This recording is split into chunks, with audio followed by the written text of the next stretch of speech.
रहे हैं तो अच्छे से पढ़ो मेरे बच्चों, ये चैप्टर पढ़ लो। अगर ये वाला टॉपिक क्लियर कर लिया ना तो बहुत आराम से 3-4 क्वेश्चन तो लग ही जाएंगे ये दोनों यूनिट्स मिला के। तो बिल्कुल परेशान नहीं होना है, एंड तक ये वीडियो देखना है बिकॉज एंड तक सब कुछ आज क्लियर करवा के खत्म कर दूंगी, सो डोंट वरी। तो बात होगी कि बायोटेक होता क्या है, लेकिन कुछ तो ऐसा होगा क्योंकि हम अलग डेफिनेशन कह रहे हैं, कुछ लोग अलग डेफिनेशन कहेंगे, तो इस कंफ्यूजन को मिटाने के लिए क्या किया, ईएफबी नाम की एक फैसिलिटी है जिसको हम क्या कहते हैं, कौन से वेक्टर के बारे में पढ़ेंगे, प्लाज्मिड के बारे में पढ़ेंगे। प्लाज्मिड आया कहां से था, तो प्लाज्मिड आया था बैक्टीरिया से। तो जितने भी वेक्टर अभी हम इस चैप्टर में पढ़ेंगे वो किससे पढ़ेंगे, बैक्टीरिया से पढ़ेंगे। अब इसकी जरा हिस्ट्री देख लें तो इन 9 वो जीनस का होता है, जैसे इसमें क्या है, हेमोफिलियस। दूसरा जो दो वर्ड्स होते हैं वो किसके होते हैं, स्पीसीज के होते हैं, इन्फ्लुएंजाए, ठीक है। ये जो है ये स्ट्रेन का नाम है, किस स्ट्रेन से लिया गया है, और टू जो है किस सीक्वेंस में लिया गया है उसका नाम होता है। जैसे ई कोरार1, ई जो है वो क्या है, इस्चरिचिया, दैट इज जीनस। हेलो बच्चों, कैसे हैं आप लोग। मैं आपकी बायोमेंटर स्तुति मैम, क्वांटम लर्निंग से। और मैं जानती हूँ कि काफी लंबा समय हो गया, बीच में गैप हो गया था, बट डोंट वरी मेरे प्यारे बच्चों, आ गए हम लेके वापस अपना चैप्टर। तो बिल्कुल परेशान नहीं होना है। आज हम पढ़ेंगे बायोटेक्नोलॉजी प्रिंसिपल एंड प्रोसेसेस। पूरे यूनिट में 2 चैप्टर है लेकिन बहुत वेटेज के हैं और बहुत सिंपल चैप्टर्स है, क्योंकि कुछ ही प्रोसेसेस है, कुछ ही चीजें, इनमें कोई भी अल्टरेशन नहीं होना है और उसी में से बार बार सवाल पूछता है, ठीक है। तो बिल्कुल कोई प्रॉब्लम नहीं है, कोई टेंशन नहीं लेंगे, सब बहुत इजीली समझ आ जाएगा, मजे में करेंगे। बाकी तुम बताओ क्या हालचाल है, सब बढ़िया। अब तुम जानते हो कि एग्जाम्स आ ही रहे हैं तो अच्छे से पढ़ो मेरे बच्चों, ये चैप्टर पढ़ लो। अगर ये वाला टॉपिक क्लियर कर लिया ना तो बहुत आराम से 3-4 क्वेश्चन तो लग ही जाएंगे ये दोनों यूनिट्स मिला के। तो बिल्कुल परेशान नहीं होना है, एंड तक ये वीडियो देखना है बिकॉज एंड तक सब कुछ आज क्लियर करवा के खत्म कर दूंगी, सो डोंट वरी, ठीक है। चलो स्टार्ट करें। व्हाट इज बायोटेक, बायोटेक है क्या। तो जैसा मैं हमेशा बताती हूँ कि बायोलॉजी में आधी ज्यादा चीजें कैसे समझ आ जाती हैं, नाम से। सो बायोटेक भी किन शब्दों से मिलकर बना हुआ है, बायो प्लस टेक, ठीक है। इंजीनियरिंग वाला टेक। अभी तक मैं तुमको झोला छाप डॉक्टर बना रही थी, अब मैं तुमको आज इंजीनियर भी बनाऊंगी। तो बायो का मतलब क्या होता है, लिविंग। टेक्नोलॉजी का मतलब क्या है, techniques, integration, manipulation of living to form something useful for human beings,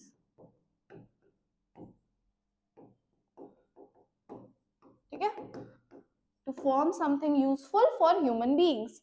अब बायोटेक जो है वो अलग अलग तरीके से हम सालों से देखते आ रहे हैं, ठीक है, बहुत सालों से हम देखते आ रहे हैं। अब ये यूजफुल फॉर ह्यूमन बीइंग्स का मतलब क्या है, तो जैसे कि जेनेटिकली मॉडिफाइड ऑर्गेनिजम्स बना देना,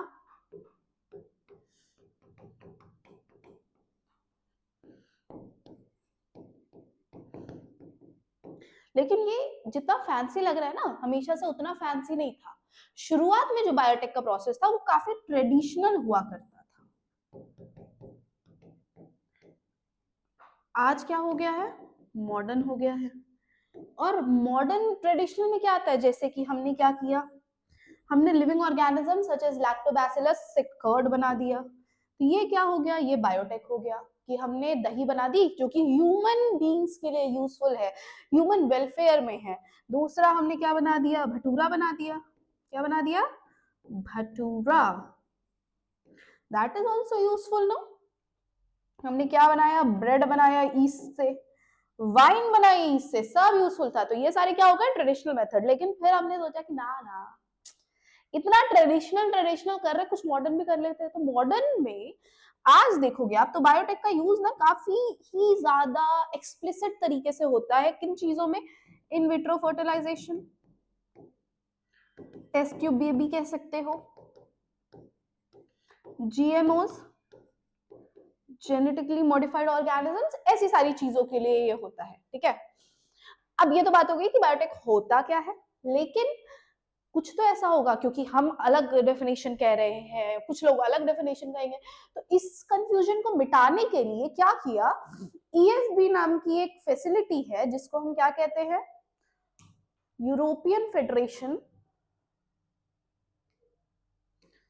यूरोपियन फेडरेशन ऑफ बायोटेक्नोलॉजी, जिसने डेफिनेशन दिया। अब डेफिनेशन में क्या था, जो कि ट्रेडिशनल और मॉडर्न यूज दोनों को मिला के था, ठीक है। अब ये डेफिनेशन था क्या कि the integration of natural sciences, natural sciences का इंटीग्रेशन, जो कि नेचुरल मतलब लिविंग हो गया, ठीक है, an organism, cells, parts thereof and molecular analogs. Traditional हो गया हमारा नेचुरल ऑर्गेनिज्म, सेल्स, पार्ट्स, और मॉलिकुलर एनालॉग का मतलब क्या है, मॉलिकुलर बेसिस पे, जैसे अपना हो गया डीएनए, आरएनए, प्रोटीन, उसके बेसिस पे अगर हम कोई प्रोडक्ट और सर्विसेज बना रहे हैं तो उस प्रोसेस को या उस पूरे साइंस के ब्रांच को हम क्या कहेंगे, बायोटेक्नोलॉजी कहेंगे। आज बायोटेक्नोलॉजी में लोग ग्रेजुएशन करते हैं, पोस्ट ग्रेजुएशन करते हैं, इवन पीएचडी भी करते हैं। तो it is a very diverse branch, ठीक है। ऐसे ही पढ़ेंगे, एक साइड अपना समझते रहेंगे। यही जो मैंने यहाँ पे लिखवाया वही ये पूरा है, ठीक है। क्या कह रहे हैं एक बार देख भी लेते हैं कि biotechnology deals with the technique of using living organism और enzyme from organism to produce product and possess useful for the human beings. In this sense, making curd, bread, wine, which are all micro-mediated processes, could also be thought as a form of biotechnology. ठीक है, curd और wines ये सब biotechnology का एक form है, traditional form है। However, it is used in a restricted sense today to refer to such of those processes which are genetically modified. जैसे इस चैप्टर में हम क्या करेंगे, बहुत रिस्ट्रिक्टेड सेंस में पढ़ने वाले हैं, जैसे कि जेनेटिकली मॉडिफाइड ऑर्गेनिजम्स के बारे में।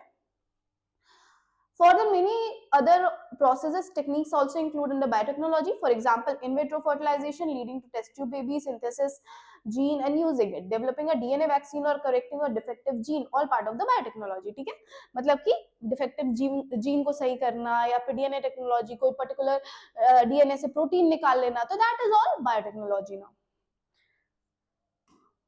अब बायोटेक्नोलॉजी को बेसिकली दो पार्ट्स में डिवाइड किया गया, दो प्रिंसिपल्स में डिवाइड किया गया। प्रिंसिपल्स में किसको डिवाइड किया गया है, दो प्रिंसिपल्स हैं। सबसे पहला है जेनेटिक इंजीनियरिंग,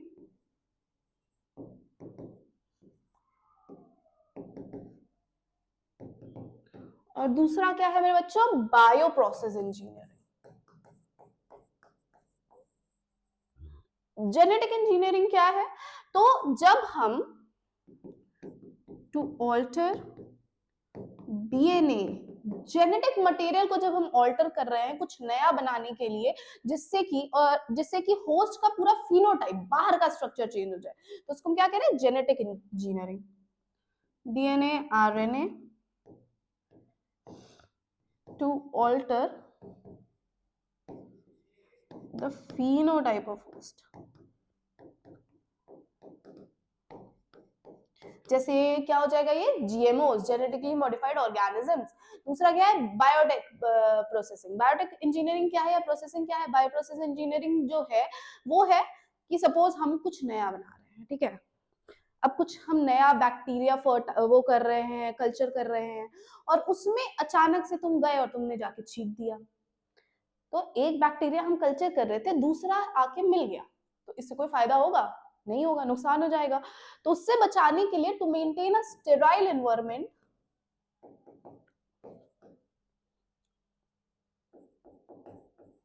ठीक है, to maintain a sterile environment, ताकि हम लार्ज क्वांटिटीज में जो भी हमको प्रोडक्ट चाहिए उसको हम कल्चर कर पाए, इसी को हम क्या कहते हैं, बायो प्रोसेस इंजीनियरिंग कहते हैं। अब सवाल आता है कि मैम बायोटेक का मतलब क्या है, कि हमने कुछ नया फिनोटाइप चेंज कर दिया, लेकिन ये फिनोटाइप तो हम सेक्सुअल रिप्रोडक्शन से भी चेंज कर सकते थे ना, तो फिर ये इतना ज्यादा बड़ा पूरा ब्रांच क्यों निकाल दिया हमने।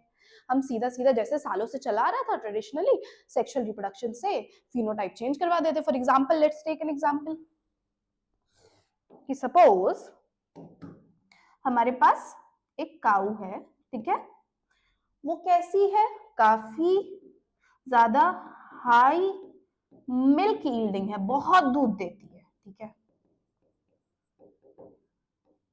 और एक बुल है जो कि कैसा है, जो कि काफी स्ट्रॉन्ग है, ठीक है, उसकी बॉडी काफी मस्कुलर है, तो इन दोनों का करवा देते हैं सेक्सुअल रिप्रोडक्शन, काम हो जाएगा अपना। लेकिन मेरे बच्चों, सिर्फ काऊ हाई मिल्क यील्डिंग, सिर्फ यही एक क्वालिटी तो नहीं है उसके अंदर दूसरी भी क्वालिटीज हैं, कुछ अच्छी कुछ खराब, जैसे कि ये काफी ज्यादा हाई डिजीज रखती है और इसके पास पैची स्किन है, ठीक है। तो सेक्सुअल रिप्रोडक्शन के दौरान हमारे पास ये कंट्रोल नहीं होता है कि हम चूज कर पाए कि कौन सी क्वालिटी नेक्स्ट जनरेशन में जाएगी, कौन सी नहीं जाएगी। अब सपोज नेक्स्ट जनरेशन में high milk yield plus strong आ गया, लेकिन साथ में डिजीज्ड भी हो गया। क्या हो गया? डिजीज्ड भी हो गया। अब इस चक्कर में क्या हो गया कि हमारे पास कंट्रोल नहीं है, अब इसमें बहुत नुकसान हो सकता है। तो इसीलिए हमने क्या किया, हमने एक ऐसी प्रोसेसिंग करी जिसमें हमको कोई दिक्कत नहीं है। हमको जो जो कैरेक्टरिस्टिक चाहिए उसको हमने चूज किया, उसको हमने डीएनए, उस पर्टिकुलर डीएनए को हमने होस्ट की बॉडी में डाल दिया, होस्ट की बॉडी में उसका फिनोटाइपिक चेंज हो गया। लेकिन अब ये सीधा डालने में थोड़ी होगा। तो इसके लिए टेक्निक जो है उसमें क्या होता है, उसमें 3-4 चीजें होती है। जैसे सबसे पहले तो रिकॉम्बिनेंट डीएनए फॉर्म करना, एक ऐसा नया डीएनए फॉर्म करना जो कि ऑर्गेनिज्म की बॉडी में जाके उस वो प्रोटीन में चेंज हो सके, या उसका रेप्लिकेशन हो सके, ट्रांसफॉर्मेशन हो सके। साथ में जीन क्लोनिंग और जीन ट्रांसफर का यूज करना, ताकि ये जो आइसोलेटेड डीएनए है वो कहीं पे भी उसमें कोई भी ऐसा लिमिटेशन आए तो वो लिमिटेशन ना रह पाए। ठीक है, अब ये होगा कैसे,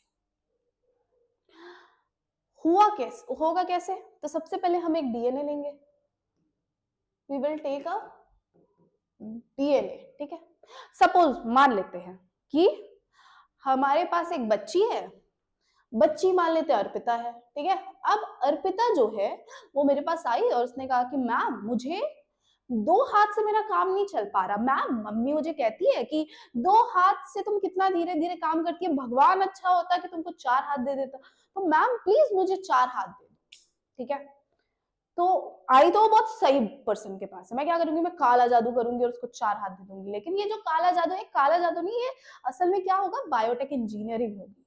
अब इंजीनियरिंग के लिए मैं क्या करूंगी, मैं डिजायर्ड जीन निकालूंगी। ठीक है, सपोज ये हमारा डीएनए का पीस है, मैं इसका डिजायर्ड जीन निकालूंगी। अब सपोज ये वाला जो पीस हुआ हमारा, ये 2 हाथों का पीस है, ये दो पर्टिकुलर पार्ट जो है वो 2 हाथों का है।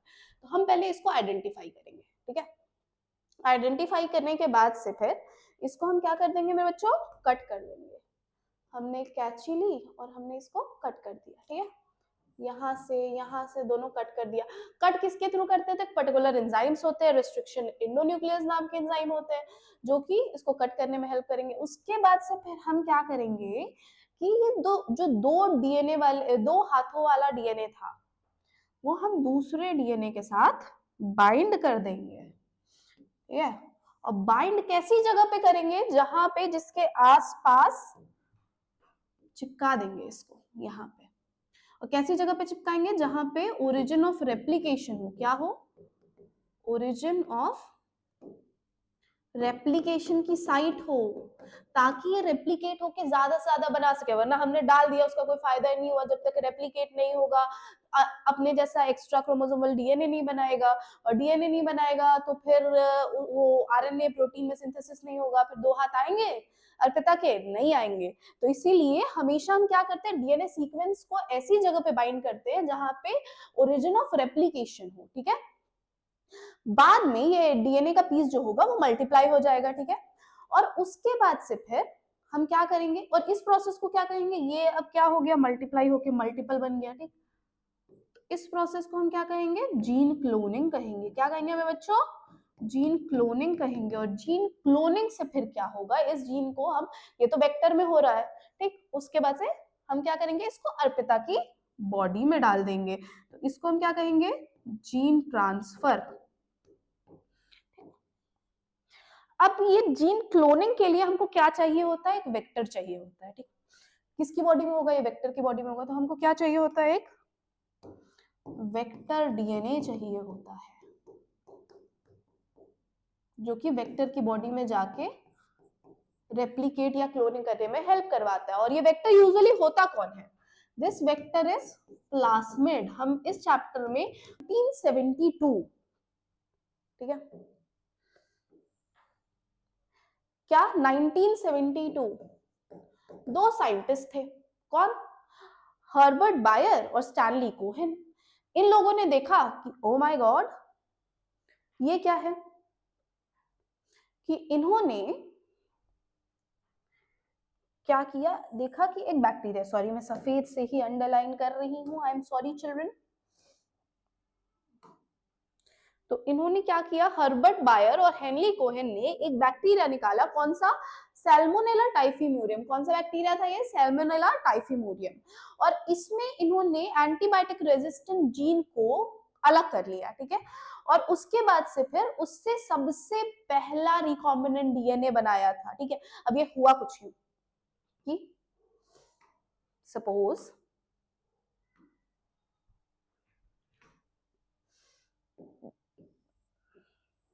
ठीक है,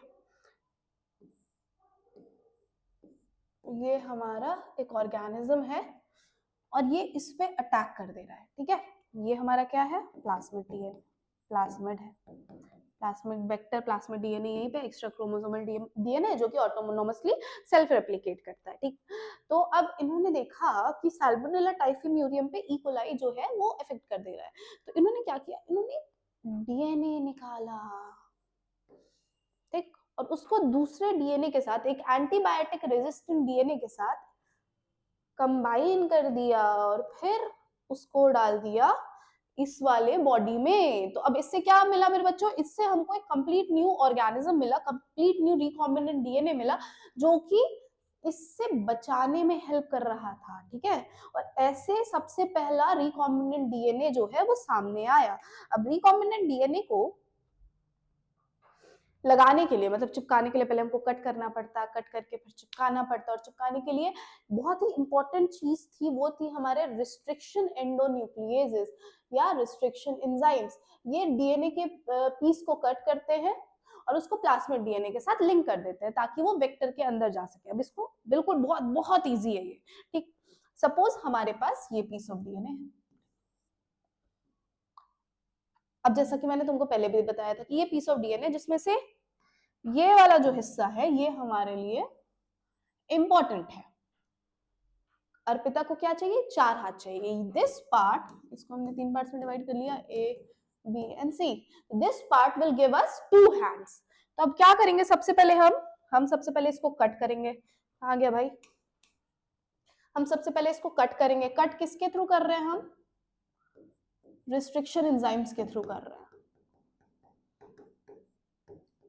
अब इसको कट करके सीधा अर्पिता की बॉडी में डाल देंगे क्या, कोई फायदा होगा, कोई फायदा नहीं होगा, क्योंकि ना ये कोई ऐसा डीएनए ना उसको वेरीफाई करेगा इसका न्यूक्लियस। तो इसीलिए हम क्या करेंगे, हम सबसे पहले इसको एक प्लाज्मिड डीएनए के साथ अटैच करेंगे, making a new recombinant DNA, ठीक है। ये हमारा प्लाज्मिड डीएनए था, इसके साथ इसको हमने गांठ बांध के अटैच कर दिया, ठीक। ये अटैचमेंट हमेशा कहाँ होती है, हमेशा रेप्लिकेशन मतलब ओरी के पास होती है, ओरिजिन ऑफ रेप्लिकेशन की साइट के पास होती है।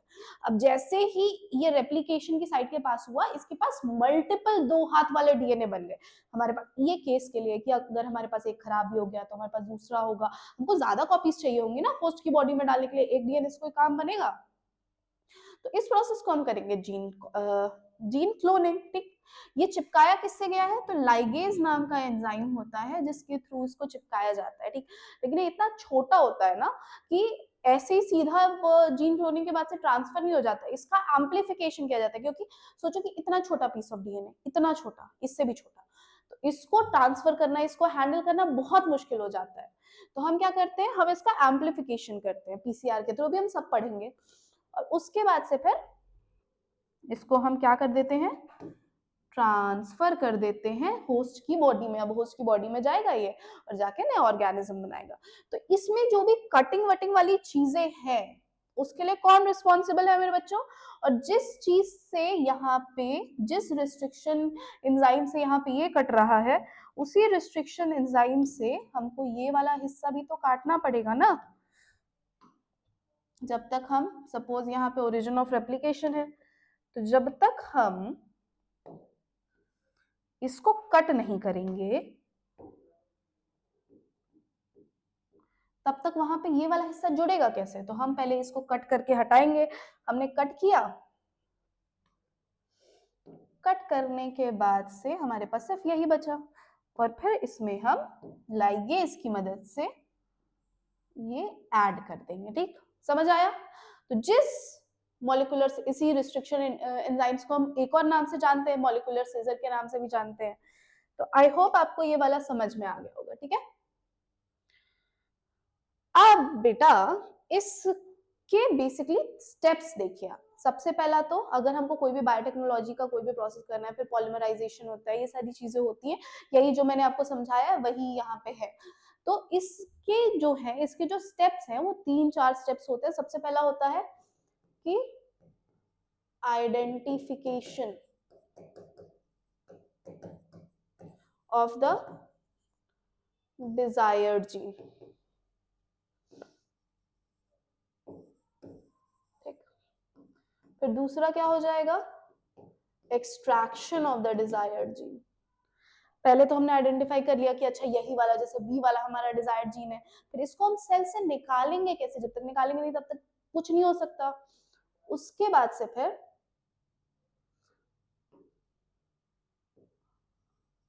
Cutting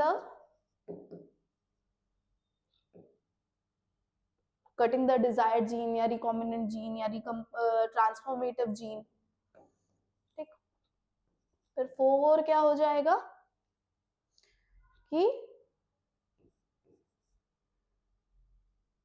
forming a recombinant DNA,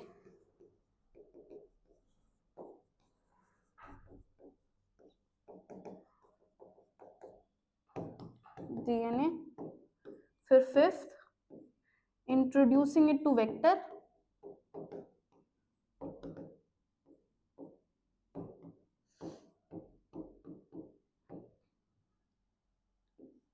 then 6th क्या हो जाएगा, वेक्टर में जीन क्लोनिंग,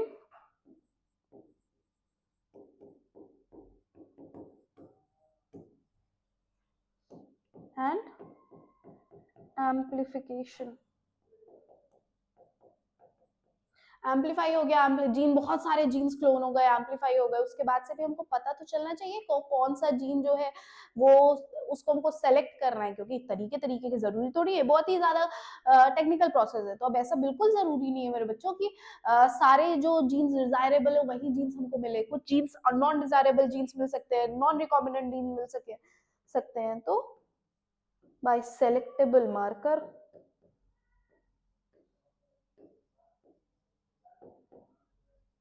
फिर और क्या करना है अपने को, उसके बाद से फिर मेंटेनेंस, फिर introduction of the identified DNA into the host, फिर maintenance of the introduced DNA in the host and transfer to the DNA into its progeny. उसके बाद से फिर मान लो कि अगर हमको लार्ज अमाउंट में बनाना है तो डाउनस्ट्रीम प्रोसेसिंग करेंगे हम, ठीक है। यही सारी चीजें हमको आगे पढ़नी है। अब आते हैं tools of recombinant DNA technology. तो टूल्स जो है हमारे 2-3 टूल्स हैं, उसी को हमको पढ़ना है। सबसे पहला आता है हमारा क्या, रिस्ट्रिक्शन एंजाइम्स, रिस्ट्रिक्शन एंजाइम्स, ठीक है। टूल्स में हमको बेसिकली पढ़ना क्या, किन किन के बारे में है। सबसे पहला तो हो गया रिस्ट्रिक्शन एंजाइम्स, फिर दूसरा क्या हो गया, पॉलीमरेज,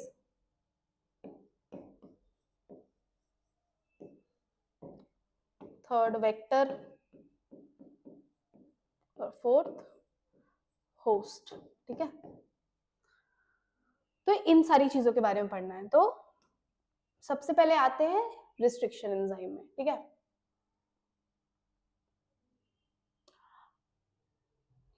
तो रिस्ट्रिक्शन एंजाइम की अगर हम बात करें बेटा,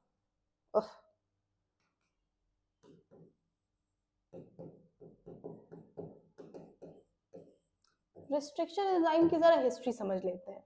तो सबसे पहली बार रिस्ट्रिक्शन एंजाइम किस ईयर में देखा गया था, 1963 में। 1963 में क्या हुआ था कि एक बैक्टीरियोफाज था, ठीक है। ये हमारा कौन है, बैक्टीरियोफाज है।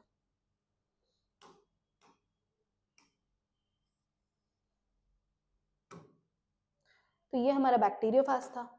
इस बैक्टीरियोफाज में डीएनए था हमारा, ठीक। अब यहाँ क्या हुआ कि एक इस्चेरिचिया कोलाई आया, ठीक है, एक वायरस आया जो कि इसको हार्म कर रहा था। तो अब जब कोई मुझे हार्म करने आएगा तो मैं क्या करूंगी, मैं अपने आप को प्रोटेक्ट करूंगी ऑब्वियसली। तो इसी तरह हमारे बैक्टीरियोफाज ने भी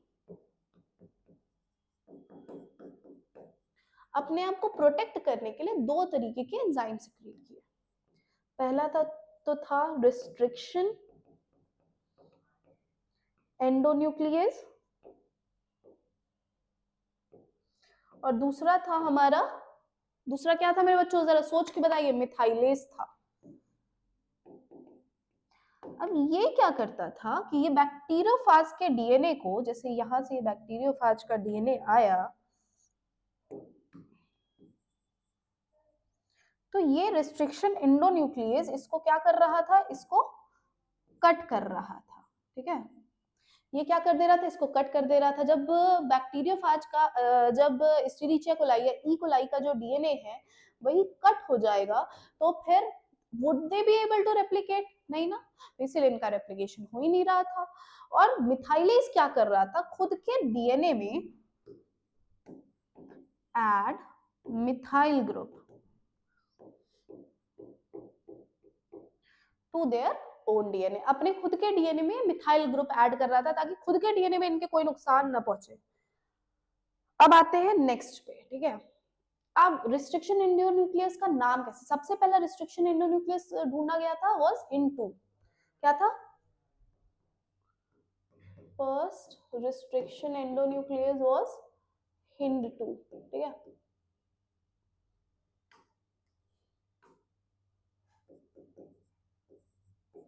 हिंद 2। ठीक, इनके नाम लिखने का ना एक बहुत ही अच्छा तरीका है। ठीक, अब इनका नाम लिखा कैसे जाता है ये मैं दिखा दूं, इनका नॉमेनक्लेचर कैसे होता है। तो सबसे पहला नॉमेनक्लेचर में जैसे हिंद 2 है या इकोरार1,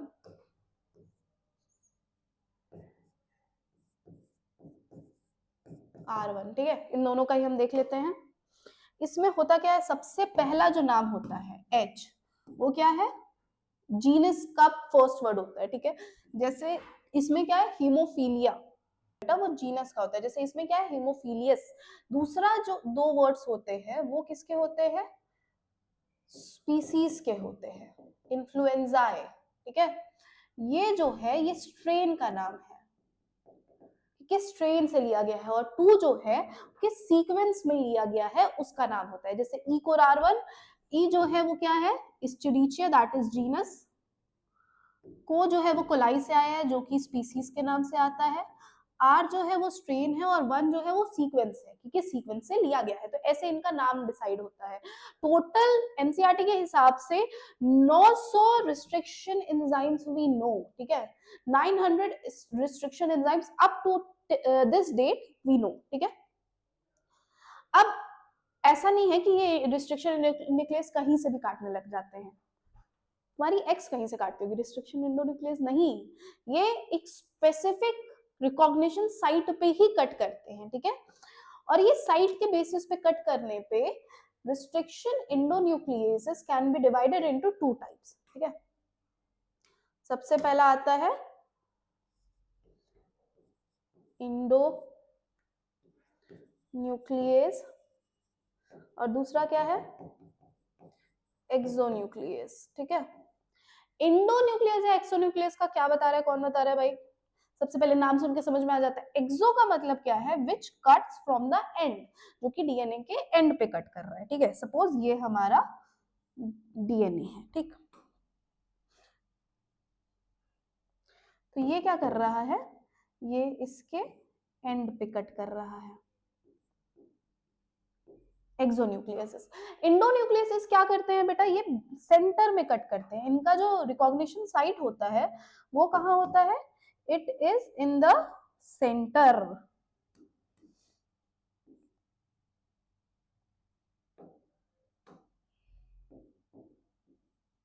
ठीक, अब इंडोन्यूक्लियस या एक्सोन्यूक्लियस जो है मेरे बच्चों, एक्सोन्यूक्लियस के बारे में हमको इसमें पढ़ना नहीं है, हमको मोस्टली पढ़ना है किसके बारे में, इंडोन्यूक्लियस के बारे में। इंडोन्यूक्लियस जो है वो दो टाइप के होते हैं, मतलब उनसे दो तरीके के कट होते हैं, sticky and and blunt and.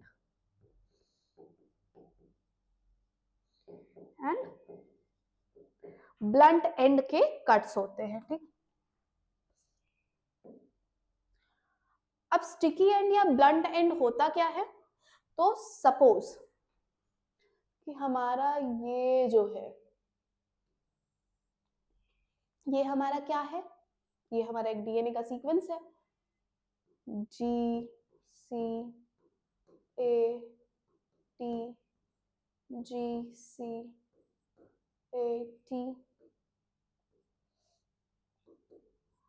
ठीक है। तो अब यहां पे क्या होगा, ब्लंट एंड का मतलब क्या है, हमने क्या किया, हमने इसको बीच में से कट कर दिया, ठीक है। अब बीच में से कट कर दिया तो ये क्या बन गए, ये दो पार्ट्स में बन गए,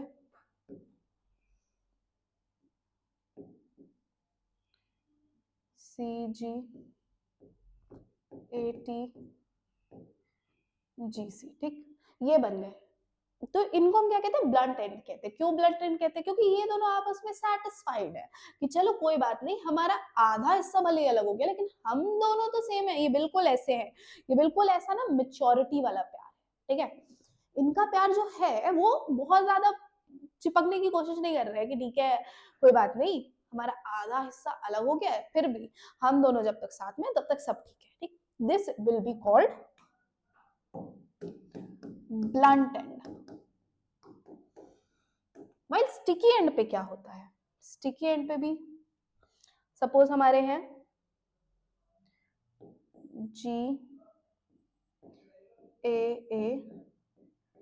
GAATTC, ठीक है, CTTAAG,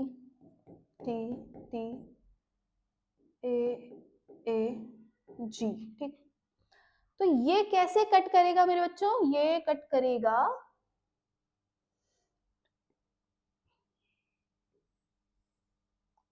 इस फॉर्म में, ठीक है। किस फॉर्म में इसने कट किया, लाओ मैं दूसरे कलर से समझा देती हूँ ताकि तुम लोगों को अच्छे से समझ में आए। ये किस कलर में कट करेगा, ये इस फॉर्म में कट करेगा, ठीक। तो ये किस में ट्रांसफॉर्म हो जाएंगे,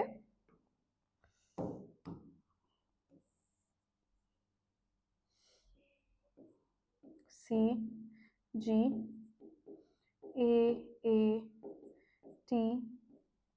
ठीक। और इनका साथ वाला कहां हो जाएगा, TTAG,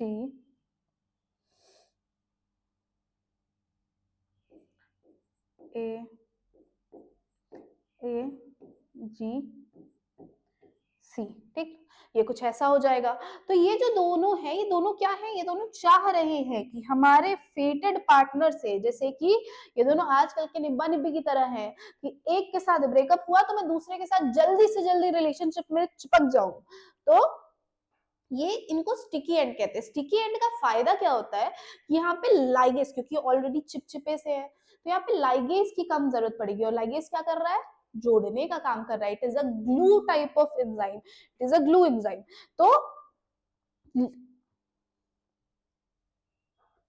तो क्या कर रहे हैं, स्टिकी एंड क्या हो गए, स्टिकी एंड क्या करते हैं, it enhances the activity of ligase, ठीक है। हमेशा जब भी रिस्ट्रिक्शन एंजाइम काम करते हैं तो हमेशा किस चीज पे काम करते हैं, पैलिंड्रोमिक सीक्वेंस पे क्या काम करते हैं, ठीक है। पैलिंड्रोमिक सीक्वेंस का क्या मतलब है, जो उल्टा सीधा एक समान, तुमने बचपन में बहुत खेला होगा ये गेम कि उल्टा सीधा एक समान ऐसे शब्द बताओ, जैसे जहाज हो गया, मॉम हो गया, ठीक है, मलयालम हो गया। तो हमेशा ये भी किस फंक्शन में काम करते हैं, ये हमेशा कैसे काम करते हैं, पैलिंड्रोमिक सीक्वेंस पे काम करते हैं, पैलिंड्रोमिक न्यूक्लियोटाइड सीक्वेंस पे।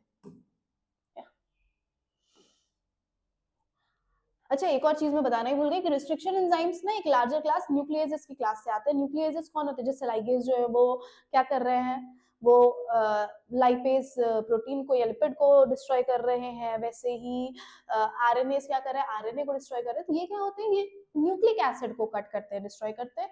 उन्हीं के आते हैं रिस्ट्रिक्शन एंजाइम्स। दो टाइप्स के हैं, exonuclease and endonuclease. Exonuclease remove nucleotide at the end of the DNA, and में कट करता है।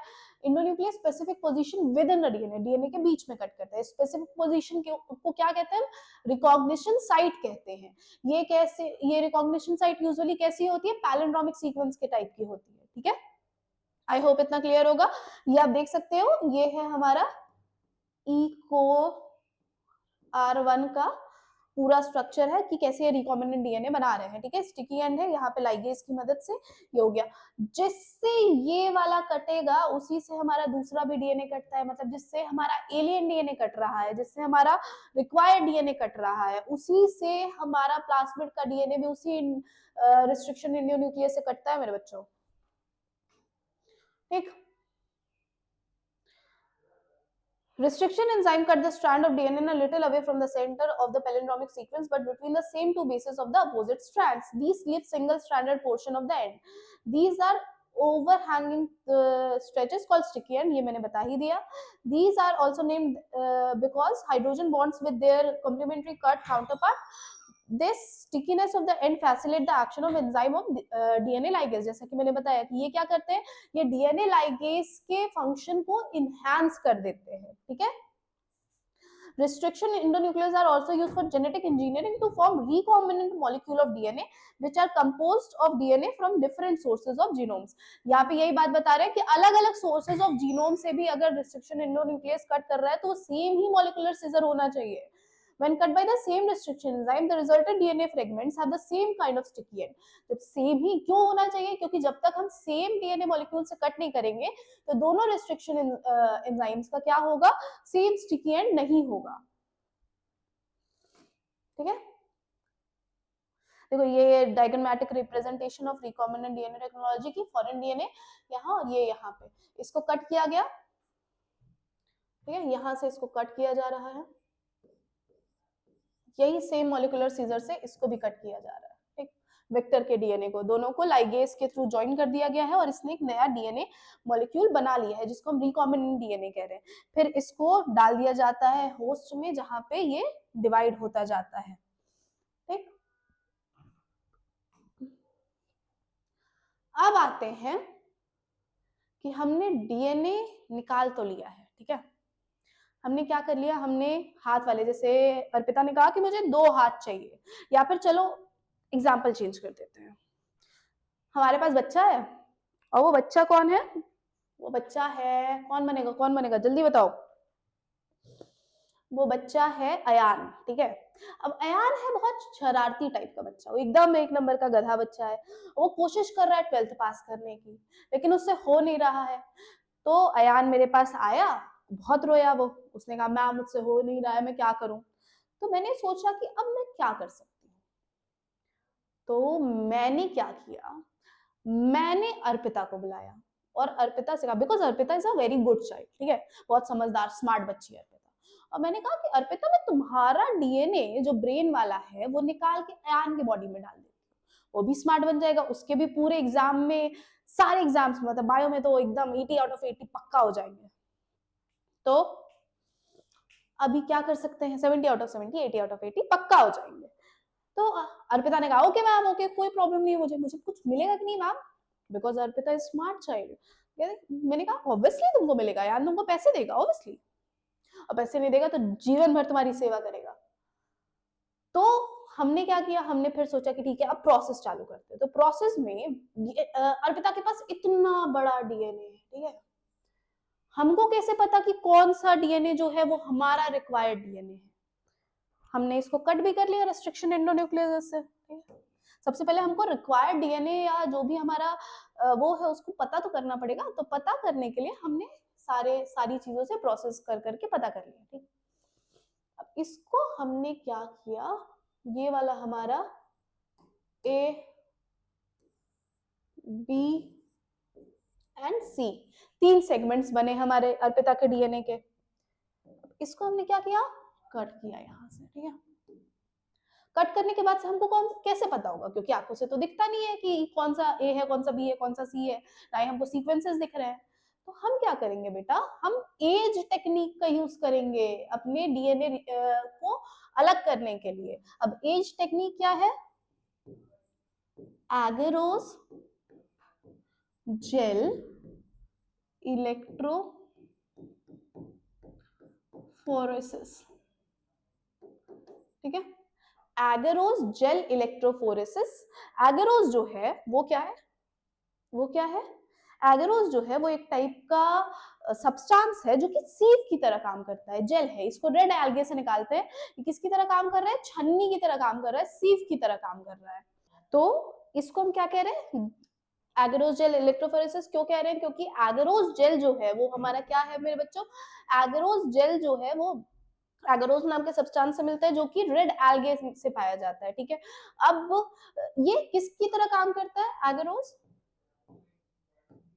सीव की तरह काम करता है। सीव का मतलब छन्नी, जो कि भारी चीजों को ऊपर रखता है और हल्की चीजों को नीचे भेज देता है, ठीक है। तो अब यहाँ हो क्या रहा है? यहाँ हम क्या कर रहे हैं? वेल्स बना रहे हैं। ये देख सकते हो, ये वेल है, ठीक है। ये वेल्स है। इन वेल्स में जो सबसे पहला नंबर होता है उसमें कंप्लीट डीएनए डाल देते हैं, ठीक है। सबसे पहले वाले में क्या डालते हैं? कंप्लीट डीएनए, ठीक। फिर दूसरे, तीसरे, चौथे में जो भी हमने फ्रेगमेंट्स कट किए वो डालते हैं। अब साइंटिस्ट को पता होता है कि किस कौन सा फ्रेगमेंट छोटा था, कौन सा बड़ा था, क्या था, ठीक। तो फिर क्या होता है कि ये डाल देते हैं 2, 3, 4 जो भी है डीएनए में, उसमें इसके बाद से फिर इसको जोड़ देते हैं। एक साइड हमारा क्या होता है? कैथोड, और दूसरे साइड हमारा होता है एनोड, ठीक। अब हमको क्या पता है? हमने अभी एमबीआई पढ़ा था, उसमें हमको क्या पता था कि DNA is a negatively charge particle. तो जब भी हम करते हैं तो ये क्या करते हैं? पॉजिटिव चार्ज की तरफ बढ़ने लगता है, ठीक है। अब जो पतला होगा या जो छोटे फ्रैगमेंट्स होंगे वो बहुत तेजी से नीचे चले आएंगे, जो भारी फ्रैगमेंट्स होंगे वो धीरे धीरे नीचे जाएंगे, ठीक है। तो ऐसे ही हमारा डिस्ट्रीब्यूशन हो जाता है, इक्विवेलेंट डिस्ट्रीब्यूशन हो जाता है, जहाँ पे साइंटिस्ट को पता होता है कि क्या है। लेकिन अब ये बहुत ही, सपोज ये हमारा बी है, ठीक है, जो कि हमको चाहिए, अर्पिता का दिमाग वाला जीन। तो हमने बहुत छोटा सा जीन है ये। अब मैं बुक के हिसाब से लाइन बाय लाइन नहीं पढ़ रही हूँ, मैं ऐसे बता दे रही हूँ स्टेप के हिसाब से कि स्टेप बाय स्टेप क्या होता है। सबसे पहले क्या किया हमने? हमने एक सेल लिया, उसके अंदर का डीएनए निकाला। डीएनए निकालने का प्रोसेस अभी आगे है, मैं वो बताती हूँ। उसके बाद से दूसरा स्टेप हमने क्या किया? हमने कट कर दिया उस डीएनए को ताकि फ्रैगमेंट्स में आ जाए, ठीक। अब इस फ्रैगमेंट्स को हमने क्या किया? आइसोलेट किया, ठीक। अभी आइसोलेशन के बाद से फिर ये पूरा नहीं हुआ है, इसमें हम क्या डालते हैं? इथीडियम ब्रोमाइड डालते हैं, ठीक है। क्या डाल रहे हैं? वी एड इथीडियम ब्रोमाइड, ठीक है। वी एड इथीडियम ब्रोमाइड, जो कि then view it in UV rays. UV rays में किस कलर का दिखाई देता है? It can be seen in orange colour,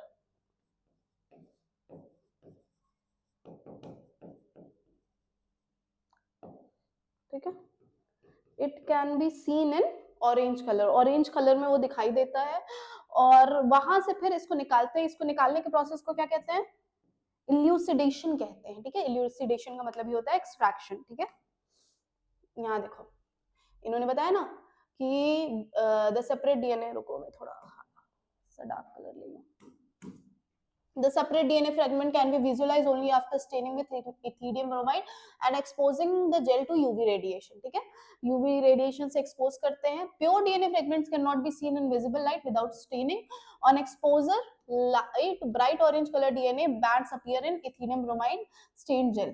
These separated DNA bands are cut out from agarose gel. ये agarose gel से इसको निकाला जाता है और इस extraction के process को हम क्या कहते हैं? Elution कहते हैं।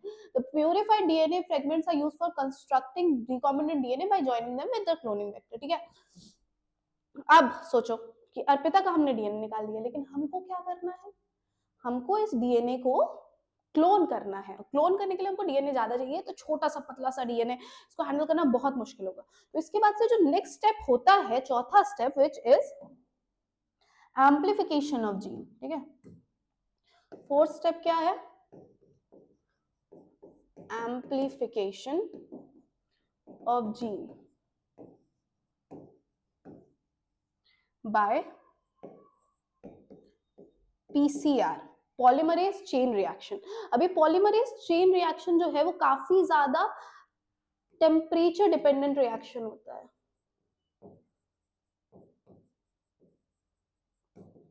ठीक है। कैसा रिएक्शन है मेरे बच्चों?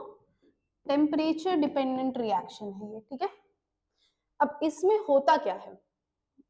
इसमें हमने अर्पिता का वो वाला जीन लिया, 3 प्रोसेसेस हैं इसमें,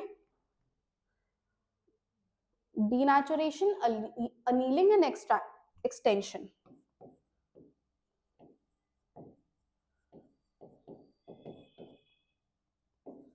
दूसरा अनीलिंग और तीसरा एक्सटेंशन, ठीक। अब सबसे पहला होता है डीनेचुरेशन। डीनेचुरेशन पे हम क्या करते हैं कि हमने क्या किया, एक पीस ऑफ डीएनए लिया, ठीक। इसको हमने सबसे पहला क्या है, डीनेचुरेशन। इसमें हम क्या करते हैं, बहुत ही हाई टेम्परेचर देते हैं इसको, बहुत ही हाई टेम्परेचर देते हैं इसको। 94, कितना टेम्परेचर होता है इसका? 94 डिग्री सेल्सियस टेम्परेचर होता है, जिससे कि हाइड्रोजन बॉन्ड टूट जाते हैं और ये बिल्कुल अलग अलग हो जाता है, ठीक। इसके बाद से फिर हमारा दूसरा प्रोसेस आता है, दैट इज अनीलिंग। दूसरा प्रोसेस क्या है? अनीलिंग, जो कि किस में होता है? 55 टू 65 डिग्री सेल्सियस में होता है, ठीक है। जहां पे हम क्या करते हैं, हम प्राइमर्स लगा देते हैं, ठीक। एक प्राइमर यहां लगाया और दूसरा प्राइमर, प्राइमर का कलर चेंज कर देने दो, एक झंडा तिरंगा लगने लग जाएगा कुछ टाइम में मेरा, ठीक। एक प्राइमर यहाँ लगाया, दूसरा प्राइमर यहाँ लगाया, ठीक। ये प्राइमर ओलिगोसैकेराइड्स होते हैं, इसको लगा देते हैं डीएनडीटीज के थ्रू, इसका पॉलीमराइजेशन होने लगता है और इसी पॉलीमराइजेशन के प्रोसेस को हम क्या कहते हैं? इसी पॉलीमराइजेशन के प्रोसेस को हम कहते हैं एक्सटेंशन कहते हैं, ठीक है। तो तीसरा प्रोसेस क्या हो गया हमारा? एक्सटेंशन। इसमें क्या होता है?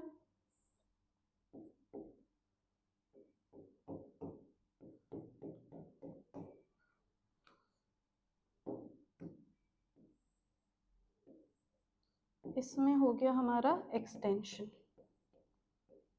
ये कितने टेम्परेचर में होता है? अराउंड 74 डिग्री सेल्सियस के टेम्परेचर में होता है, 74 76 अल्टर करता है 72 74, ठीक है। इसको 72 ही लिख लो, कई बुक्स में 72 लिखा हुआ है, बहुत सारी बुक्स में 74 लिखा हुआ है, कोई कंफ्यूजन वाली बात नहीं है। 72 डिग्री सेल्सियस पे एक्सटेंशन होता है। इसमें क्या होता है कि पूरा डीएनडीटीज की मदद से ये पूरा एक्सटेंड हो जाता है, कंप्लीट न्यू सेल्स बनाता है। अब इसका एनसीईआरटी में नहीं दिया हुआ है, लेकिन पूछता है कि कितने, न्यूमेरिकल पूछ लेते हैं कि कितने, अगर इतनी साइकिल्स हो रही है, मतलब ये इतनी साइकिल हुई तो कितने सेट ऑफ डीएनए हमको बनेंगे। तो इसका फॉर्मूला क्या होता है? 2n, ठीक है। n where n is equals to number of cycle. अब जरा इसका डायग्राम देख ले, ठीक। यहाँ देख सकते हो आप, डीनेचुरेशन, फिर प्राइमर लगा दिया गया, अनीलिंग एंड ये। अब यहाँ पे सपोज कि 30 साइकिल्स हो रही है, तो 30 साइकिल्स में क्या हो जाएगा? 2n is equals to number of, कितना डीएनए फॉर्म होगा? तो 2 इज इक्वल्स 2/30, दैट मीन्स कि बिलियंस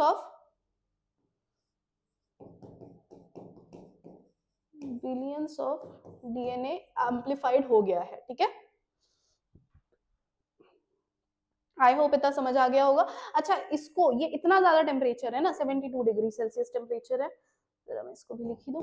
ये कितना है? 94 डिग्री सेल्सियस। ये कितना था? 55 टू 65 डिग्री सेल्सियस। एंड ये क्या है? 72 डिग्री सेल्सियस। तो यहाँ पे इतना टेम्परेचर है ना, तो कोई भी ऐसा नहीं है कि कोई रैंडम प्राइमर्स जो होते हैं बेटा, ये दुकान से ले लिए जाते हैं, बहुत सारे ऐसे होते हैं जो कि प्राइमर्स प्रोवाइड करवाते हैं। तो ऐसा नहीं है कोई भी रैंडम प्राइमर दे दिया, क्योंकि कोई भी रैंडम प्राइमर इतना ज्यादा टेम्परेचर सर्वाइव नहीं करवा पाएगा। तो इसीलिए हम क्या करते हैं, हम टैक पॉलीमरेज का यूज करते हैं। किसका यूज करते हैं मेरे बच्चों? टैक पॉलीमरेज, जो कि हमने किससे लिया है? थर्मस एक्वेटिकस से लिया है। किससे लिया है? टैक पॉलीमरेज किससे लिया है? थर्मस एक्वेटिकस से लिया है, जो कि हॉट स्प्रिंग बैक्टीरिया है।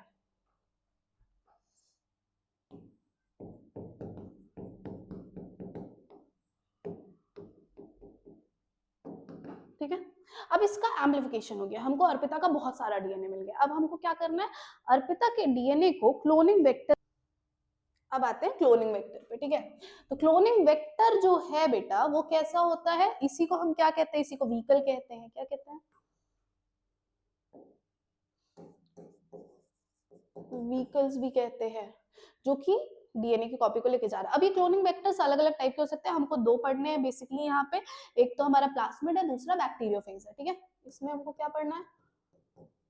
प्लास्मिड और बैक्टीरियोफेज,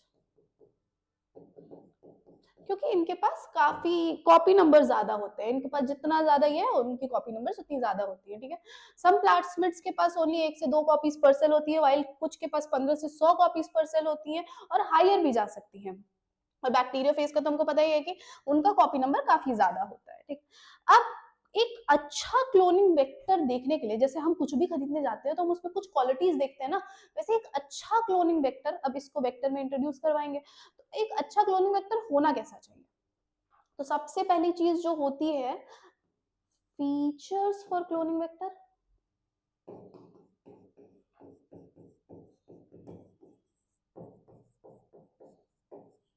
सबसे पहली चीज क्या होती है? उसके पास ओरिजिन ऑफ रेप्लिकेशन होना चाहिए। ठीक है,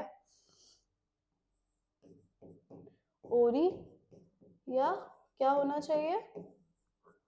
ओरिजिन ऑफ रेप्लिकेशन होना चाहिए मेरे बच्चों, ये ताकि जो पर्टिकुलर डीएनए है वो लिंक किया जा सके ओरी के आसपास के स्ट्रक्चर से। ठीक है, ये क्या करता है? कंट्रोल करता है कि कितना, जितना ज्यादा रेप्लिकेशन होगा उतना ज्यादा कॉपी नंबर बढ़ेंगे। तो ये क्या करता है? Controls the copy number. ठीक, इसके बाद से फिर दूसरी चीज क्या होनी चाहिए? सेलेक्टेबल मार्कर्स होने चाहिए। अब ये सेलेक्टेबल मार्कर है क्या? तो सपोज हमने अर्पिता का डीएनए लिया था। ठीक है, हमने अर्पिता का डीएनए जो है वो डाल दिया किसी वेक्टर में। ठीक, अब ये जो वेक्टर है इसमें हम आइडेंटिफाई कैसे करें कि अर्पिता का डीएनए गया है नहीं गया है, वेक्टर का ट्रांसफॉर्मेशन हुआ है कि नहीं हुआ है? तो वो होना चाहिए कि हाँ ठीक है, वेक्टर का ट्रांसफॉर्मेशन हो रहा है कि नहीं हो रहा है। अभी मैं बताऊंगी इसको अच्छे से करके कि कैसे होता है। यहाँ पे देखिए बता भी रहे कि in addition to ORI the vector requires a selectable marker which helps in identifying and manipulating non-transforming and selectively permitting the growth of transformants। मतलब ऐसा तो जरूरी नहीं है कि अर्पिता का जो डीएनए है, क्योंकि हमने मिलियंस ऑफ डीएनए तो बना ही लिए थे, उसको हमने प्लास्मिड के साथ कनेक्ट करके वेक्टर की बॉडी में डाल दिया है। प्लास्मिड के साथ कहाँ कनेक्ट किया है? मतलब वेक्टर का जो डीएनए है उसका प्लास्मिड जो है, या प्लास्मिड वेक्टर जो है, वो कहाँ कनेक्ट होता है? जहां पे ओरी होता है। तो प्लास्मिड या वेक्टर के पास क्या होना चाहिए? ओरी होना चाहिए। दूसरा कि अब सपोज कि डीएनए तो हमने बहुत सारा लिया था, अब उसमें से बिलियन ऑफ डीएनए में से कुछ ट्रांसफॉर्मिंग हो सकते हैं, कुछ नहीं हो सकते हैं, कुछ अच्छे खराब, बहुत सारा वो होता है ना, डेटा एनालिसिस में बहुत सारी चीजें होती है, एरर्स के बहुत सारे चांसेस होते हैं। तो हमको कैसे पता चलेगा कि ये जो है ये सही वाला है कि ये गलत वाला है, इसमें ट्रांसफॉर्मेशन हो रहा है, उसमें नहीं हो रहा है, इसमें नहीं हो पाया, ये तो एकदम खत्म है? तो ये पता कैसे चलेगा? तो इसके लिए हमारे पास सिलेक्टेबल मार्कर्स होने चाहिए। बहुत इंपॉर्टेंट चीज है ये सिलेक्टेबल मार्कर। फिर हमारे पास क्या होना चाहिए? क्लोनिंग साइट्स होनी चाहिए जिसके साथ हम एलियन डीएनए को लिंक कर पाए। ठीक है, ये क्लोनिंग साइट्स काफी कम होनी चाहिए, क्योंकि यहाँ पे देखो ये हमारा जो है PBR322, ये हमारा एक क्लोनिंग वेक्टर है। इसमें आप देखो रिस्ट्रिक्शन साइट्स है जहां पे जाके रिस्ट्रिक्शन इंडोन्यूक्लियस कट कर रहे हैं। जितने ज्यादा रिकॉग्निशन साइट होंगी ना उतना ज्यादा अच्छा है। सपोज हमारे पास एक कैची नहीं है तो हम दूसरी कैची से काट सकते हैं इसके लिए। लेकिन अगर यहाँ पे देखो हर रिस्ट्रिक्शन एंजाइम का एक ही रिकॉग्निशन साइट है। आप अगर ध्यान से देखोगे तो हर रिस्ट्रिक्शन एंजाइम का एक ही रिकॉग्निशन साइट। अब सपोज ई कोर R1 यहाँ पे भी कट कर रहा है, यहाँ पे भी कट कर रहा है, तो कोई फायदा होगा? नहीं होगा ना। तो इसीलिए यहाँ पे क्या हो रहा है, यहाँ पे अब यहाँ पे कुछ चीजें हैं, जैसे कि ये क्या है AMP, ये क्या है TET, एम्पिसिलिन रेजिस्टेंस है यहाँ पे, एम्पिसिलिन रेजिस्टेंस, टेट्रासाइक्लिन रेजिस्टेंस, ये क्या है ओरी, ओरिजिन ऑफ रेप्लिकेशन, और ये क्या है रेप्लिकेशन ऑफ प्लास्मिड का की साइट है। ये यहाँ पे प्रोटीन का रेप्लिकेशन हो रहा है, मतलब प्रोटीन का रिकॉग्निशन हो रहा है। ठीक है, समझ आया? तो जितना ज्यादा होगा हमारे पास रिकॉग्निशन साइट उतना ज्यादा अच्छा, लेकिन एक मोलिकुलर सीजर का एक ही रिकॉग्निशन साइट होना चाहिए। अब सपोज कि हमने क्या किया, हमने एक मीडियम लिया, ठीक, हमने 3 मीडियम्स ले लिया एक्चुअली।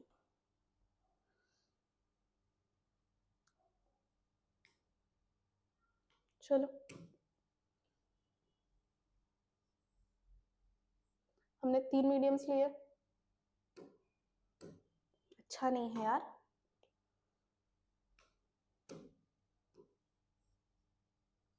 एक ये, ठीक, और हमने क्या किया, इसके पास जैसे ये है, इसके पास हमने बैम H1 के पास कट लगा दिया, ठीक, क्या कर दिया, बैम H1 के पास कट लगा दिया। तो एम्पलीसिलिन और कट लगा के यहाँ पे अर्पिता का DNA जोड़ दिया है। अब सोचो, ये एम्पिसिलिन रेजिस्टेंट एरिया था, तो जब तक ये प्रेजेंट था तब तक एम्पिसिलिन अगर इसमें हम डाल रहे थे तो इसका कोई फायदा नहीं हो रहा था, क्योंकि ये रेजिस्ट कर जा रहा था, ठीक। ये टेट्रासाइक्लिन रेजिस्टेंट एरिया था, तो टेट्रासाइक्लिन जब हम डाल रहे थे तो उसका भी कोई फायदा नहीं हो रहा था, वो रेजिस्ट कर जा रहा था। लेकिन जैसे हमने टेट्रासाइक्लिन को कट कर दिया तो क्या हो जाएगा, वो टेट्रासाइक्लिन रेजिस्टेंट रह जाएगा? नहीं, वो टेट्रासाइक्लिन सेंसिटिव हो जाएगा, ठीक। तो हमने क्या किया, हमने DNA लिया, ठीक, और इस DNA को हमने, अब यहाँ पे 3 केसेस होंगे,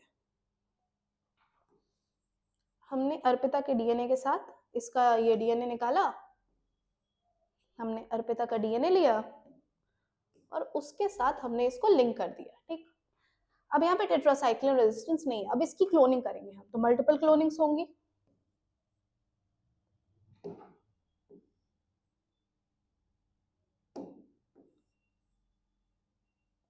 यहाँ पे 3 केसेस आएंगे। सबसे पहला कि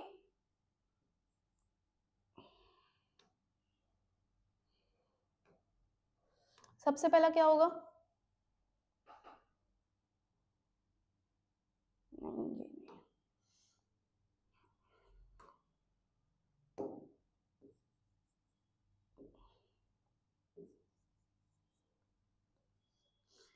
और ये जो है ये सिंपल ऐसा है, ठीक। तो सबसे पहला होगा ट्रांसफॉर्मेटिव, हम देखेंगे। तो सबसे पहले हम इसमें क्या डालेंगे, ये हो गया हमारा A, ये हो गया B, और ये हो गया हमारा क्या C, ठीक। सबसे पहला हम क्या करेंगे, इसमें एम्पिसिलिन डालेंगे, ठीक। तीनों में एम्पिसिलिन डाला,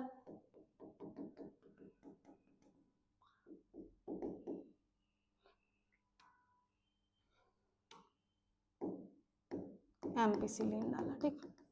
अब क्योंकि इन दोनों के पास एम्पिसिलिन रेजिस्टेंट जीन था लेकिन इसके पास कोई चेंजेस नहीं हुए हैं, तो ये यहाँ पे पहले ही किल हो जाएगा, C नंबर, ठीक। फिर हम दूसरा डालेंगे टेट्रासाइक्लिन,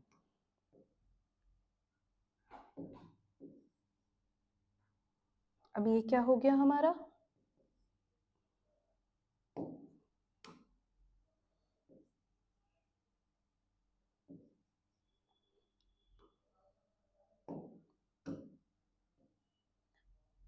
ये ट्रांसफॉर्मेंट्स हैं, ठीक है। अब यहाँ पे हम क्या डालेंगे, टेट्रासाइक्लिन डालेंगे मेरे बच्चों, और ये टेट्रासाइक्लिन डालेंगे।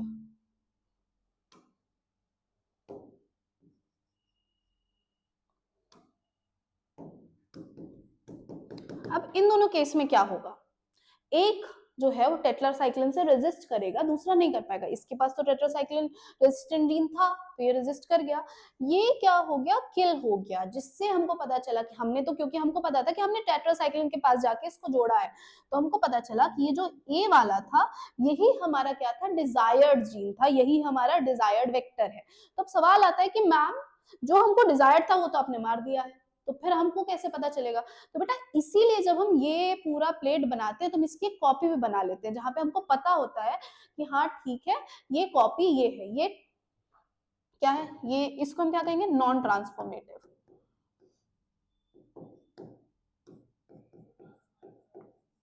ठीक, इसको क्या कहेंगे, ट्रांसफॉर्मेटिव, बट नॉन रिकॉम्बिनेंट। यहाँ पे ट्रांसफॉर्मेशन कुछ तो हुआ है लेकिन रिकॉम्बिनेंट डीएनए नहीं है यहाँ पे, non recombinant.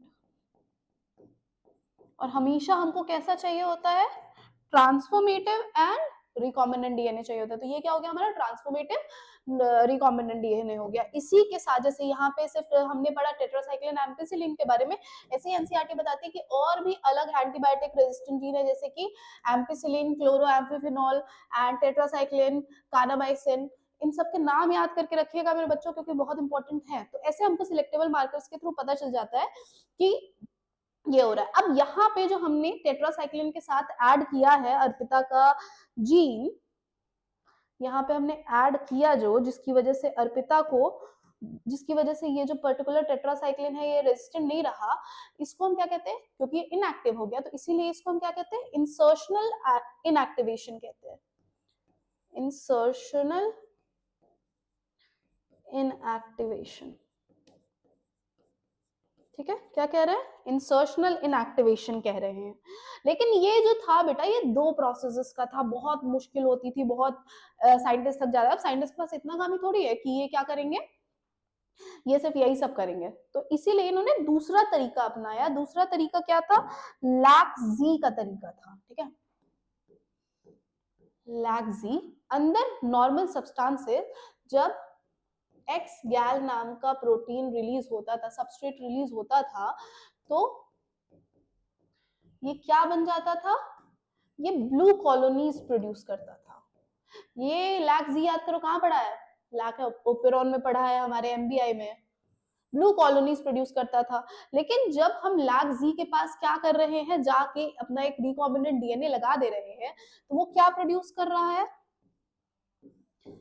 लैक्जी plus alien DNA. तो ये क्या प्रोड्यूस कर रहा था, in the presence of x गैल क्या प्रोड्यूस करता था, व्हाइट कॉलोनीज प्रोड्यूस करता था। तो जहां पे भी व्हाइट कॉलोनीज प्रोड्यूस होती थी, ये ज्यादा इजी तरीका बन गया, जो कि अभी मॉडर्न तरीका है, ये ज्यादा इजी बन गया। इस जहां पे भी व्हाइट कॉलोनीज प्रोड्यूस होती थी, हम समझ लेते थे कि वो हमारा ट्रांसफॉर्मेंट है, वो हमारा ट्रांसफॉर्मेंट रिकॉम्बिनेटिव डीएनए है, और यही यहाँ पे बता रहे हैं ये सारा कुछ। ठीक है,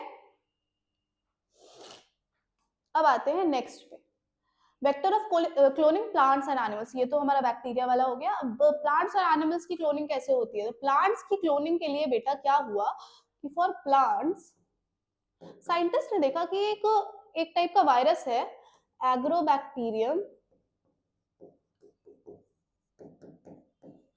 ट्यूमनिफेशियन। ठीक है, ये एग्रोबैक्टीरियम ट्यूमनिफेशियन जो था वो क्या करता था, इसके पास सेल डिवीजन की कैपेसिटी बहुत ज्यादा थी, तो और साथ में इसके पास क्या था, एक टी डीएनए था जो कि ट्यूमर कॉजिंग था। ठीक है,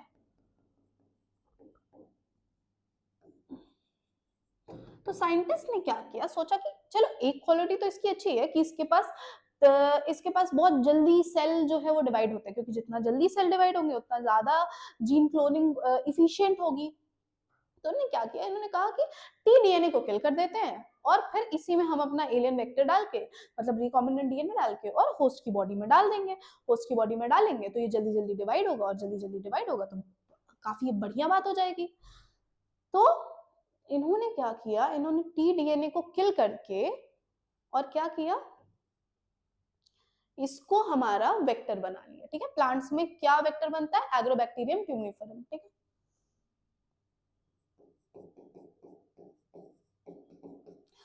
तो ये डिसआर्म्ड था, ठीक। दूसरा एनिमल्स में क्या होता है, एनिमल्स में सेम चीज, कैंसरस सेल कौन प्रोड्यूस करता है, रेट्रोवायरस।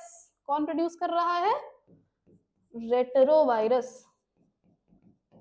कैंसरस सेल प्रोड्यूस करता था जिसके पास ट्यूमर इंड्यूसिंग प्लाज्मिड था। तो इन्होंने क्या किया कि टी सेल या फिर रेट्रोवायरस का भी ट्यूमर इंड्यूसिंग प्लाज्मिड को कट करके हटा दिया और बाकी इसमें ये डीएनए फ्रेगमेंट्स में डाल देते हैं as a vector.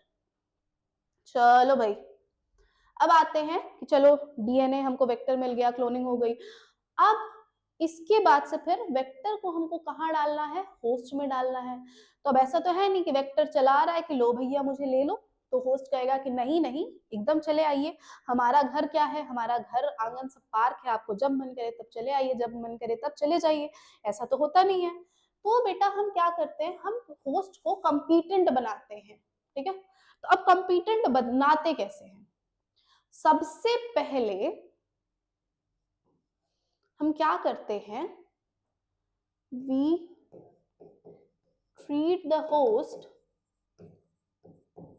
with divalent cations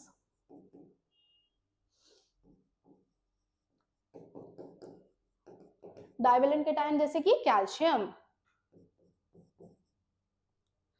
जो कि डीएनए वेलकमिंग कर देता है कि चलो ठीक है आ सकते हो तुम, लेकिन पूरा नहीं आना है।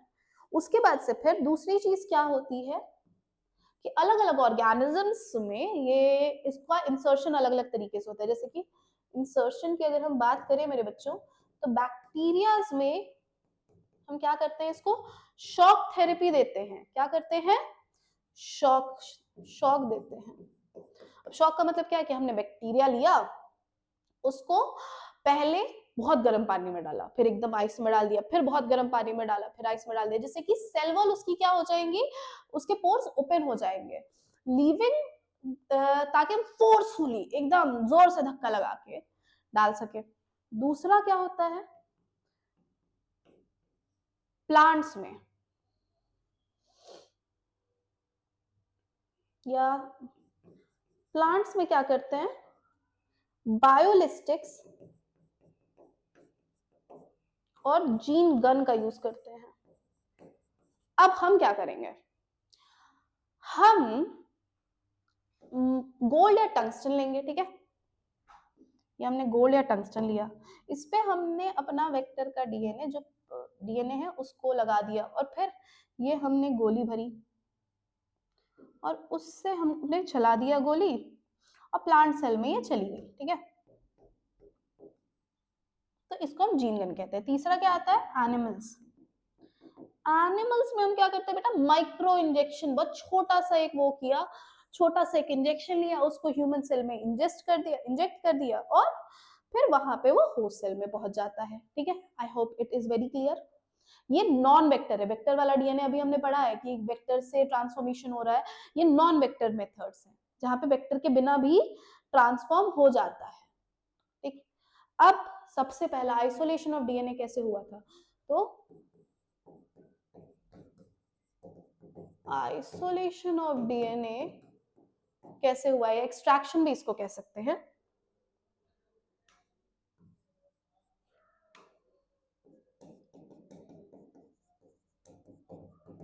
तो सबसे पहले हम क्या करेंगे, अगर हमको कुछ भी निकालना है, जैसे मान लो कि किसी को इस कमरे से मेरा फोन लेके जाना है, तो वो पहले क्या करेगा, वो पहले बाहर का दरवाजा खोलेगा, फिर कमरे का दरवाजा खोलेगा, फिर वो अंदर आएगा, मेरा फोन लेके चला जाएगा।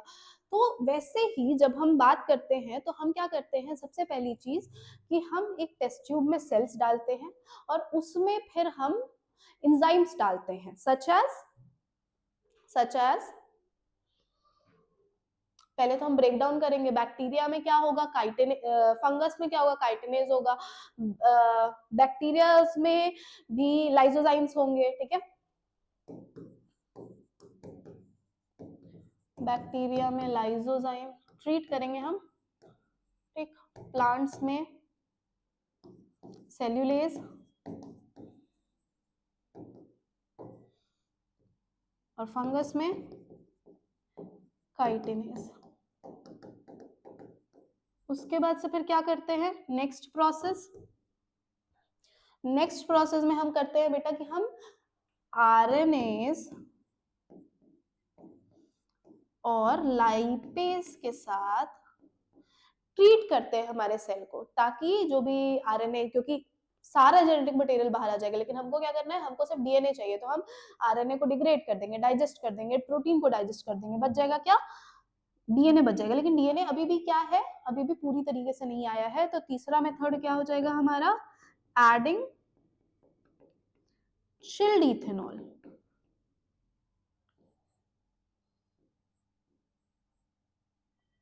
कुछ तो हो रहा है, एडिंग चिल्ड इथेनॉल, ताकि क्या हो जाए, ताकि नेक्स्ट शुरू मतलब प्रेसिपिटेशन हो जाए। और प्रेसिपिटेशन के बाद क्या होता है, प्रेसिपिटेशन के बाद क्या होता है कि स्पूलिंग, सारा डीएनए जो है वो व्हाइट फॉर्म में ऊपर आ जाता है, उसके बाद से फिर स्पूलिंग के थ्रू उसको निकाल लिया जाता है।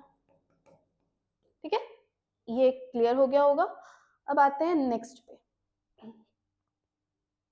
यही है, देखिए ये पूरा प्रोसेस दिखा रहे हैं कि स्पूलिंग के थ्रू कैसे निकाल लिया जा रहा है।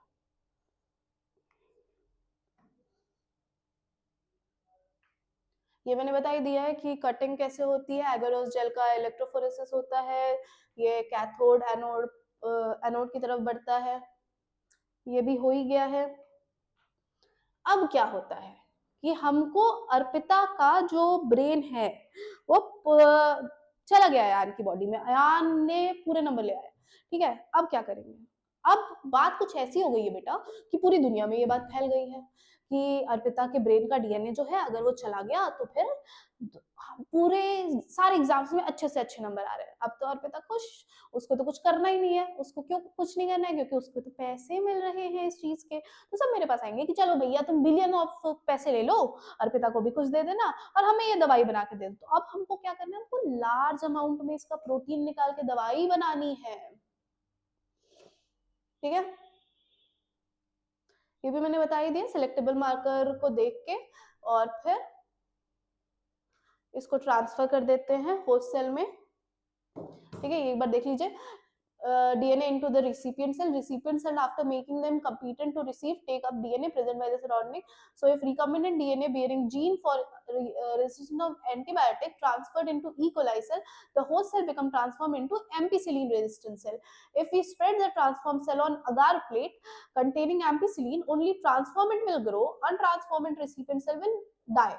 Since due to ampicillin resistance one is able to select the transformed cell into the presence of ampicillin, the ampicillin resistance gene is called selectable marker, जैसे कि मैंने बताया था।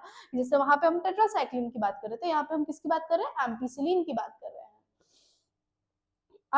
अब हमको दवाई बनानी है, तो दवाई कैसे बनेगी, हम अर्पिता के ब्रेन का जो भी केमिस्ट्री हमने करी थी, हमने जो डीएनए बनाया था उसका हम क्या कर लेंगे, प्रोटीन बना लेंगे, क्योंकि याद करो एमबीआई में हमने क्या पढ़ा था, एंड प्रोडक्ट क्या होता है हमारा, DNA into RNA, RNA into protein, तो हम प्रोटीन बना लेंगे, ठीक। अब यहाँ पे तीन तरीके के होस्ट होते हैं, बैक्टीरियल, प्लांट एंड एनिमल। अब यहाँ पे बैक्टीरिया, प्लांट एंड एनिमल किसी में भी डालेंगे तो ये मल्टीप्लाई होने लगेगा और साथ में डिजायरेबल प्रोटीन हमको मिलेगा, हेंस। और इस प्रोटीन को हम क्या कहते हैं, रिकॉम्बिनेंट प्रोटीन कहते हैं। ये एनसीईआरटी ने आपका डेफिनेशन भी दिया है कि protein encoding gene is expressed in a heterologous host is called recombinant protein. The cell harbouring clone gene of interest may be grown on a small scale in laboratory. देखो दो तरीके होते हैं, मान लो कि अर्पिता का जो भी प्रोटीन है, जो भी डीएनए है, वो सिर्फ क्लास में पता चला है, तो छोटे स्केल पे होगा। छोटे स्केल पे क्या करेंगे हम, लेबोरेटरी में कर लेंगे, इन विट्रो कर लेंगे ये। और अगर बड़े स्केल में कर रहे हैं तो हम बड़े बड़े बायोरिएक्टर्स का यूज करते हैं, ठीक है।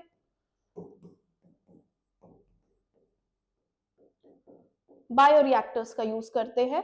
The cell also be multiply by the continuous culture system, जहां पे हम कंटीन्यूअसली कल्चर करते रह रहे हैं, न्यूट्रिशन देते रह रहे हैं। और दो तरीके होते हैं इसके, एक तरीका हमारा क्या है, ये है सिंपल स्टर टैंक बायोरिएक्टर, दूसरा स्पार्स टैंक बायोरिएक्टर। एक में क्या हो रहा है कि हम कंटीन्यूअसली प्रोसेसेस करते जा रहे हैं, रुको मैं दिखाती हूँ, ठीक है। ऑक्सीजन डाल रहे हैं, न्यूट्रिटिव मीडियम डाल रहे हैं, सॉरी,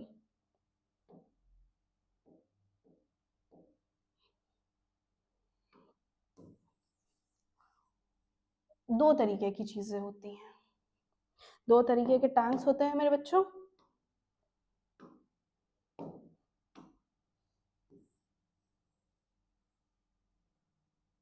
एक ये और दूसरा टैंक ये, ठीक। अब एक में क्या है कि हम ऑक्सीजन डाल रहे हैं, ये न्यूट्रिटिव O2 एक्सक्रीशन के लिए हम निकाल रहे हैं, तो एक्सक्रीटरी मटेरियल निकलता जा रहा है, न्यूट्रिटिव मीडियम भी डल रहा है, न्यूट्रिशन डल रहा है, तो ये कंटिन्यूसली प्रोसेस हो रहा है। दूसरा, एक बार हमने डाला और उसके बाद से इसको सील कर दिया, फिर ये प्रोसेस चला आ रहा है, ठीक है। This type of culturing method produced in larger biomass leading to higher yield of the desired protein. ठीक है, small volumes cultured the development to produce large quantity the development of bioreactors where large volumes of culture can be processed for the required. Thus bioreactors can be thought as a vessels. कैसा क्या है ये vessels है जो कि raw materials को लेते हैं और उनको specific product में convert कर देते हैं, ठीक है। Bioreactor provide optimal condition for achieving the desired bioreactor क्या करते हैं, ऑप्टिमल कंडीशन प्रोवाइड करें ताकि हमको डिजायर्ड प्रोडक्ट मिल जाए, चाहे वो क्या है, वो ऑप्टिमल कंडीशन जो भी हो, चाहे वो पीएच हो, सबस्ट्रेट हो, सॉल्ट हो, विटामिन, ऑक्सीजन, जो दो टाइप के बायोरिएक्टर्स होते हैं। पहला स्टिरिंग टाइप, जो कि सबसे पहला दिखा है सिंपल स्टिर, अंदर हवा चल रही है, यहाँ पे एक मोटर लगा हुआ है, एसिड बेस्ड पीएच सब कुछ है, ठीक है। कंट्रोल हो रहा है, फोम ब्रेकर है जो कि फोम को ब्रेक कर रहा है, फ्लैट ब्लेडेड इम्पेलर्स हैं और कल्चर ब्रॉथ है, स्टेराइल एयर जा रही है। दूसरा क्या है, स्पार्ज स्टिर टैंक बायोरिएक्टर, जिसके थ्रू स्टेराइल बबल्स जो है वो स्पार्ज होते हैं। सरफेस एरिया की ऑक्सीजन ट्रांसफॉर्मेशन के लिए सरफेस एरिया होता है, बबल्स जो है वो ऑक्सीजन का ट्रांसफर एरिया ज्यादा बढ़ाते हैं और गैस अंदर जा रहा है, ठीक। A stirred tank reactor is usually cylindrical or with a curved base, facilitating the mixture of reactor content. Stirred facilitate even mixing and oxygen availability throughout the bioreactor. Alternatively, air can be bubbled through the reactor. Alternatively, air bubble हो रहा है। अगर आप figure को देखोगे तो आपको समझ में आएगा कि ये एजिटेटर सिस्टम है, ठीक है, जिसमें oxygen delivery system, flow, foam control system सब कुछ एक साथ दिया हुआ है। नेक्स्ट आता है डाउनस्ट्रीम प्रोसेसिंग। ये डाउनस्ट्रीम हो गई, तो इससे पहले वाला जितना हम पढ़ रहे थे उसको हम क्या कहेंगे, उसको हम अपस्ट्रीम प्रोसेसिंग कहेंगे। जैसे हम कोई भी, आपने देखा होगा ना, मूवीज में कई बार देखा होगा कि जब भी हम कोई भी प्रोडक्ट निकालते, कभी कोई भी दवाइयां देते हैं, तो उसका पहले हम बहुत सारा ट्रायल करते हैं, ट्रायल एरर मेथड होता है, पहले जानवरों पे फिर इंसानों पे। तो बायोसिंथेसिस होने के बाद से भी प्रोडक्ट्स को अलग अलग सीरीज ऑफ टेस्ट के थ्रू जाया जाता है, उसके बाद से इसको मार्केट में एंड प्रोडक्ट के फॉर्म में स्टैब्लिश किया जाता है। इसमें सेपरेशन प्यूरिफिकेशन है, सबसे पहला प्रोसेस क्या है, सेपरेशन एंड प्यूरिफिकेशन, जिसको हम कलेक्टिवली क्या कह रहे हैं, डाउनस्ट्रीम प्रोसेसिंग कह रहे हैं। प्रोडक्ट सुटेबल प्रिजर्वेटिव के साथ फॉर्मुलेट होना चाहिए। ऐसा फॉर्मूला पहला क्लिनिकल ट्रायल में जाता है, उसके बाद से फिर अगर ड्रग्स की बात हो रही है तो स्ट्रिक्ट क्वालिटी कंट्रोल टेस्टिंग की जाती है, और उसके बाद से फिर ये जो डाउनस्ट्रीम प्रोसेसिंग है प्रोडक्ट टू प्रोडक्ट बेसिस पे अलग अलग होती है। और ऐसे खत्म होता है मेरे बच्चों आपका चैप्टर। अब बस नेक्स्ट चैप्टर छोटा सा है, उसको भी पढ़ के खत्म कर लेंगे। ये चैप्टर आपको समझ में आया हो तो please do like comment and share, और ना भी समझ में आया हो तो क्वेश्चन करो, पूछो, लाइक कमेंट शेयर करो, पूछो, बताओ। बाकी उम्मीद करते हैं कि आपको अच्छा समझ आया होगा, और इसी के साथ मिलते हैं, इसी जोश इसी उमंग के साथ अगले एपिसोड में।